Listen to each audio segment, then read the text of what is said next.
The police get involved in a malicious compliance story. We'll get to that in a bit, but first, my boss demanded I serve all customers and fill all shelves, no matter how far past closing hours it was. So my first ever job I worked at for a few years was a grocery retail store with several different departments, including a deli for lunch meat and cheese, which is where I worked. One night I was working 1 p.m. to 9 p.m. 9 p.m. is when the deli and other special departments closed, and we're expected to be done and clocked out. But the rest of the store remained open 24/7 for general groceries. It was me and one other guy. We had an especially busy night, and we were a little behind on our cleaning as a result. But we had our meat slicing machines already coated with sanitizer after working for 15 minutes to get all the little meat chunks and shavings out of every corner, as we were pretty serious about making sure those things were clean as can be. It's about 8:55 at this point. We're almost late to leave, and the store we worked for did not like overtime.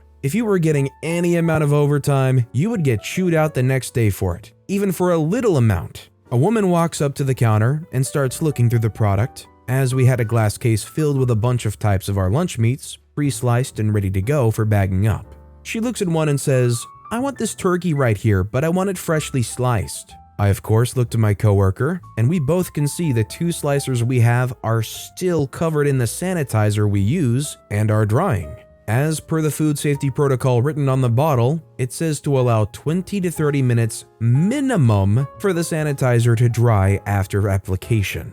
I tell her, "Well, ma'am, we really can't do that right now. Our slicers are both being cleaned at the moment, as the department's closed in 5 minutes. But I'd be glad to get you something here from our cold case." "So you're not gonna slice it fresh for me, that's what you're saying?" I replied, "That's correct. I apologize." Without another word, she walks away, and myself and coworker go back to what we were doing, and we finish cleaning and go home after about 5 more minutes, narrowly clocking out on time.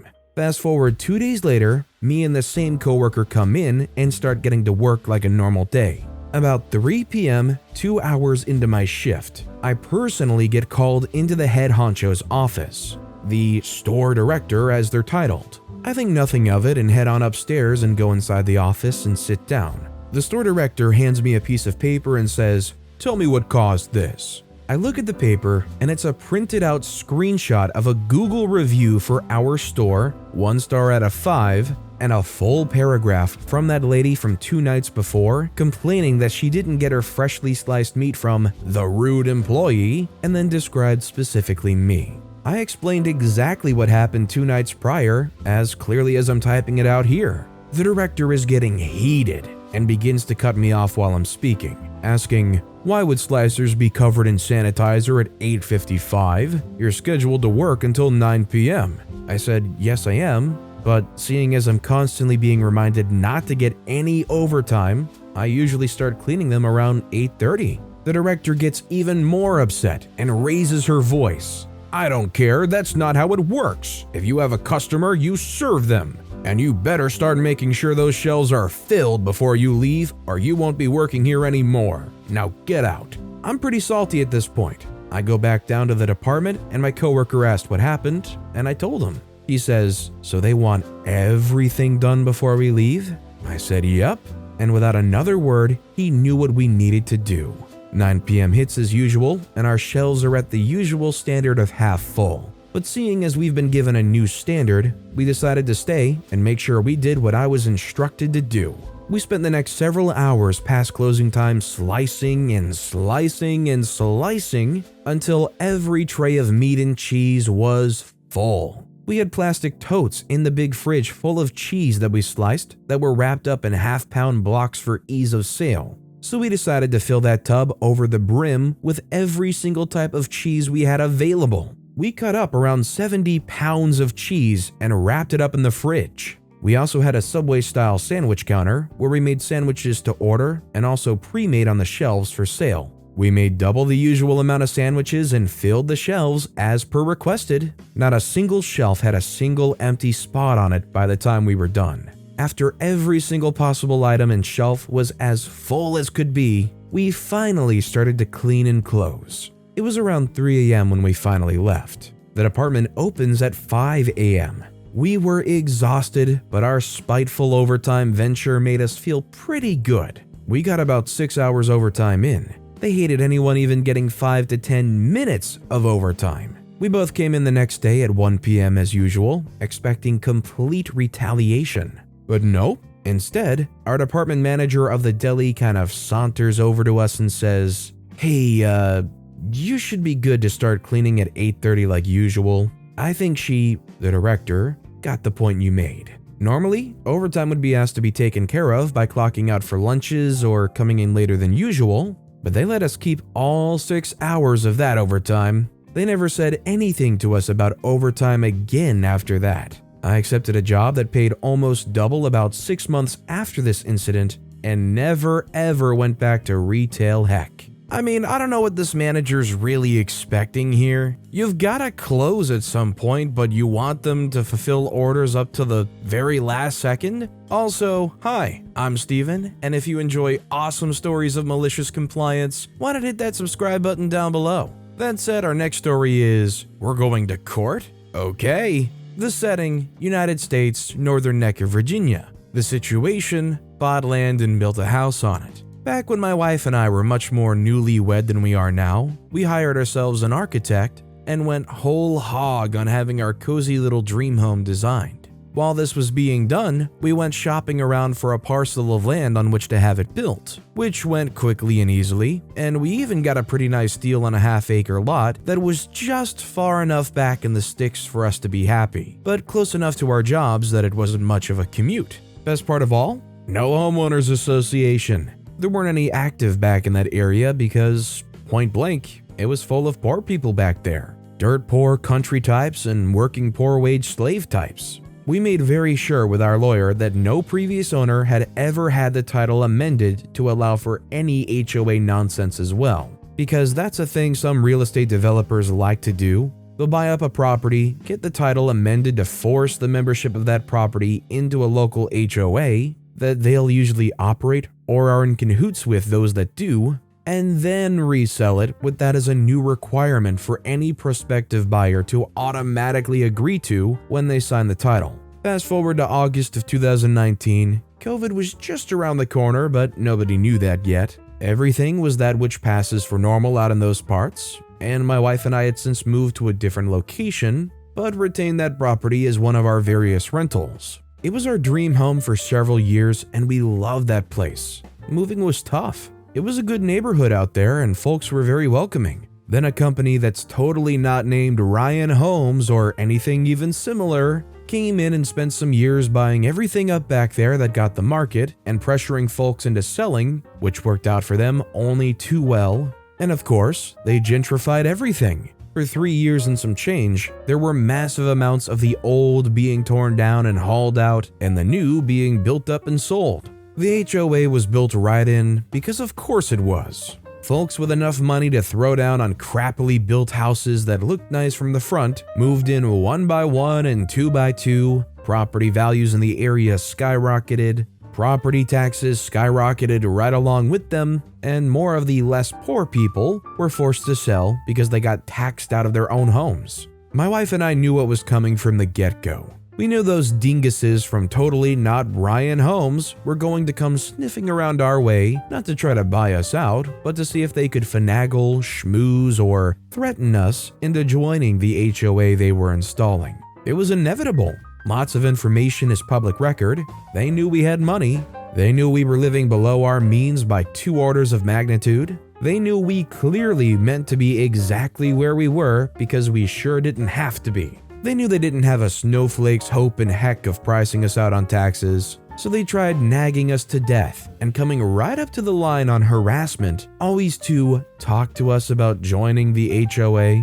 They failed. They got told by one expensive lawyer to find something else to do before we all got super busy helping them find things to worry about. And so they desisted for some years. Then my wife and I moved and got the property set up as a rental. Absolutely not Ryan Homes starts bothering our tenants there, both trying to get them to pressure us into putting the property into the HOA, as well as getting our tenants riled up with the most outrageous lies about what could happen if we, the owners, don't protect our renters better. My wife and I were livid after hearing about this crap, so we got a hold of definitely not Ryan Holmes to let them know that this was our formal request that they stop bothering our tenants and that all further communications would be from our really expensive lawyer. They must have assumed we were bluffing, or maybe whoever was in charge of thinking that day didn't show up for work, because they just kept right on with their nonsense. It got so bad that they were sending fake but convincing looking envelopes with eviction notice that upon being opened said, "Could be what you find in your mailbox one day without our wondrous HOA," and containing information about the benefits of the HOA. We gathered it all up and got the tenants to talk to our lawyer and got the police involved to get the ball rolling on a harassment investigation. Another formal request to cease and desist was sent to Never Ryan Holmes by the very expensive lawyer, which they utterly ignored. I think their guy that's supposed to come to work and think about things quit a long time ago. Maybe he never told anyone. Maybe nobody noticed. Whatever the situation on their end, when my lawyer talked to their lawyer told my lawyer that their client was doing everything legally and that if we wanted to pursue the matter in court, that was what we'd have to do. So we did. I'm not sure what kind of lawyer magic my lawyer and his fellow legal demons worked on this front, but we were in court for 1 single hour when my lawyer and their 4 lawyers and the judge had a private talk after the preliminary hearing. Half an hour later, and the lawyers from maybe Ryan Holmes comes back into the courtroom looking like a quartet of cats that had been pissed on. My lawyer takes a seat beside me and says, "They're going to settle." And I was like, "I didn't think we were that far along into this yet. What happened?" And he said, "They built 51 homes in County of Concern over 2 years. Every single one of them was inspected before close of sale by a real estate agent that never actually got around to getting her home inspector license. And that's how Was It Ryan Holmes the whole time paid me 10 grand to not sue them while they got bent over by the county and the state and tag teamed like the new boy with the pretty lips in a prison yard." That's certainly a way to describe it. It just sucks because they're obviously trying to bank on you not going to the effort of doing all this. Good on OP for sticking it to them. Our next story is, the police will deal with this. This is my manager's story, we'll call him Bruce. He's been managing both my and another location's Mendy's, with last night being his official last night before coming here permanently. Bruce is a funking boss. Puns be fun, so this is awesome. But evidently, he just had to go out with a bang. He was regaling me with a take about the cops being called, so I had to ask. Bruce was trained as a manager at the other Regal Road location covering at our Mendy's, fast food guru, frequently always letting us know just how horrible working at Regal Road is, always because we're dying to know. Bruce was sitting around, cleaning things he's cleaned previously, waiting for any of the 4 scheduled employees to show up. No one did. General manager gives him the go-ahead to 86 the store, shut her down. As he's wrapping things up, dishes, mopping, fryer, filter, exchange and clean, etc., a lady pipes in through the drive-thru demanding to speak with a manager about fully replacing her meal because we're idiots. No other specified reason. Bruce goes, "Ma'am, I'm sorry, Mendy's is closed right now. You'll have to come back tomorrow." She says, "Funk that. You order my order or I will..." Unintelligible, but she said order 8 more times. Radio silence. She says, "Hello?" Bruce continued his calm, "Ma'am, we're closed. I'm sorry. I'm the only one here." Now, drive-thru lady was super peeved, saying if you ain't dealing with this, the police will. They will deal with this. At the sound of this, Bruce stopped listening to all else, took off his headset, and continued closing down. 5 or 10 minutes later, the police call the Mendy's store number, which Bruce picks up. He decides right then and there that yes, the police will deal with this. The police over the phone say, "This is Phoenix Town Police. There's a report of an issue in the store." Bruce began to not just explain-agize for the wasted time, explaining the real situation, a belligerent customer who, by the way, is still in the drive-thru. The police said they'll handle it, asked if he needed to be contacted by PD upon arrival, all the usual. Good old Bruce was content to just watch 3 patrol cars swarm this lady and her friend, watching one cuffed and the other needing a ride home. He grabbed his banana board and literally rode off into the sunset.